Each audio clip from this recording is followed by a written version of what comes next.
Hey mga kasubs! Gloomy day today.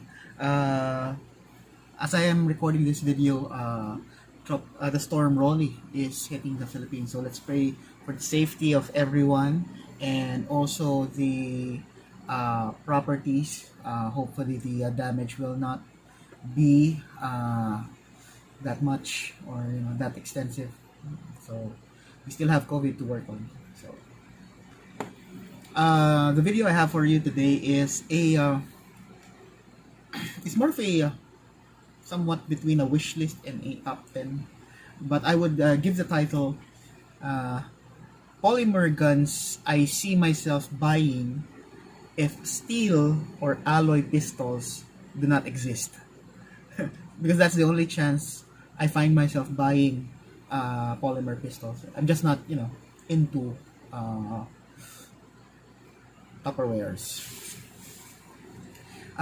So the criteria is very loose. So I would, if I'm to choose a polymer pistol, I would like it to have a barrel length not shorter than 4 inches. Second, budget will also be a factor. I will not put a specific price point, or maybe let's stop it somewhere around 50,000 pesos. Also, I will only put one entry per manufacturer. So there are several manufacturers who came up with very nice and promising product lines, but we will pick one. If they have several entries, I'll probably put it in the special mention. And there you go. I guess we will start with my special or honorable mentions, those that did not make the list. So the first two I would like to mention, I'll start off with the Taurus G3. The reason why it did not make the list is because there's already another Taurus entry that I would prefer to be on the list rather than this one.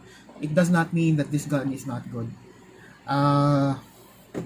So the inherent features of a polymer pistol, most polymer pistols would be interchangeable backstrap, the ambidextrous features. For some of the features are ambidextrous. It does not. So the most of them have the safety in the trigger. So there's that extra, that baby trigger in the trigger or something. Indicators like trigger indicator, loaded chamber indicator, and some may have that striker indicator, that the striker is pulled back or something. So the only comment I have here with the G3 is the front serration. It's not. It's a little short, somewhere just the middle of the front portion of the slide. They could have made it extended just similar to the one it has at the rear part of the slide. Nevertheless, a good pistol, but it did not make the list just because there's already a Taurus entry. The next honorable mention I would have is the HK-VP9. The only reason it's not on the list is because I have not seen one in real life here in the Philippines. What I like about this is the finger grooving, and the aggressive look. The front serration as well. It's deep. It looks deep and wide. So it's easy. When you do a finger, that finger press or that thumb check, or that when you are trying to move the slide backwards by gripping the front part of the slide, it's easier. It has, it wouldn't be difficult to do. It's also optics ready, based on the picture that I'm seeing, that you should see here as well. Next honorable mention, you might be surprised, CZ P320. And the only reason it's not on the list is the price. Most of the CZ product lines are way beyond or way above 50,000. I think the only CZ I saw that is within or somewhere near 50,000 is the CZ75 or CZ85B. It's in one of my videos. Please check it out.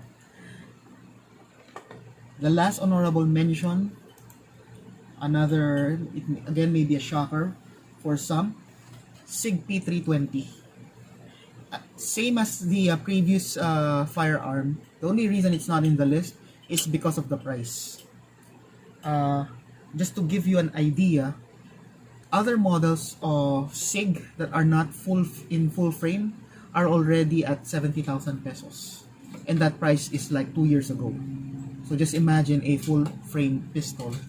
So what I like about this pistol is the fact that it is the company itself is known for ruggedness and reliability, and this pistol will not replace the current will not replace the standard service firearm of certain military units if it were not that good. This is the same pistol that is currently in US service. I believe this is the one that replaced the Beretta M9 M9A1, something like that. So let's move on to the list. We have Walther PPQ. What I like about the Walther is the grip, and it does not have the finger grooving is not aggressive, so you will see some slight curves, so it's well enough to serve as a finger groove. Also, the Walther PPQ is known for its light trigger, and it boasts, you can see in their website that it claims to have the best striker fired trigger, and this is coming from the critics who reviewed the said pistol. My only challenge with a light trigger is the purpose of the firearm. If the trigger is light, it can be challenging if you will be using it in a concealed carry scenario, because just imagine light trigger and then you're doing appendix carry, so it's a recipe for disaster. Another challenge I see here would be availability, because when you go in gun shops and maybe gun shows, parts availability is kind of a challenge. When I look into parts, just out of curiosity, I have not seen actual parts from Walther, not just from the PPQ, but the actual Walther brand. Not sure how many magazines is included, but it would be nice for it to have maybe 2 or 3 magazines included, so that the buyer will not have any trouble looking for extra when they decide to buy additional rounds to carry, or additional magazine. Sure. Next, we have the Ruger Security 9. So the reason I put it here, same reason why I placed the Walther in the last slots of this list. Availability. I had seen this in the flesh. However, I have not seen this being carried by someone, or I have not seen one being used, or someone in the range carrying or using Security 9. So it makes me ask myself, am I up for buying a pistol that is rarely seen, so it gives you that kind of exclusivity, makes you kind of popular or what have you, or I go with the common handgun so that I can share, you can share experiences, or maybe the accessory is easier to find, parts are easier to locate as well. So it's that's the balance that you need to look for, and for me, this one would be a risk if I go with this pistol, because my concern with Polymer, for starters, is the because it's plastic, or would be the durability, and if something breaks, it might be difficult or expensive to have it replaced here in the Philippines locally. What I like about this is, apart from the common features of a Polymer handgun, I saw it's the sight that was used, so it's dovetailed, and it's highly visible. So that's what I like about this pistol. Let's move on to number 8. Number 8 is the Springfield XD. What I like about this is it looks like the combination of several features. So the safety feature here in the grip safety reminds me of my 1911. The frame kind of reminds me of Glock. There's that, you know, that indentation at somewhere in the top portion of the frame, just below the Springfield yada yada yada made in Croatia thing. And then the top part, or the slide, kind of reminds me of the Masada for some reason, IWI Masada, which I will mention later on as well. But anyway, it looks aggressive, and you can see the attempt here of Springfield to bring in all the nice features coming from different handguns, different platforms into one reliable pistol. So the highlights or the items here, the features here that I'd like to highlight are the 3-dot sights. So I believe they are iron sights, so it's tough. The passive grip safety is something I like. That's one of the things I will miss if I am to switch to polymer pistol.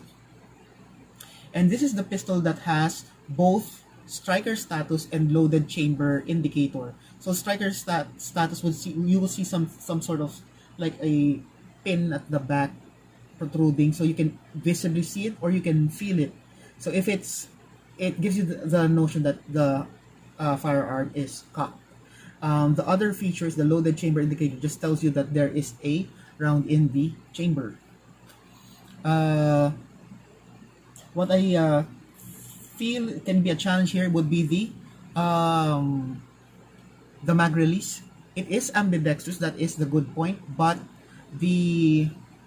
it's kind of hard. It looks like it would be hard to reach for some.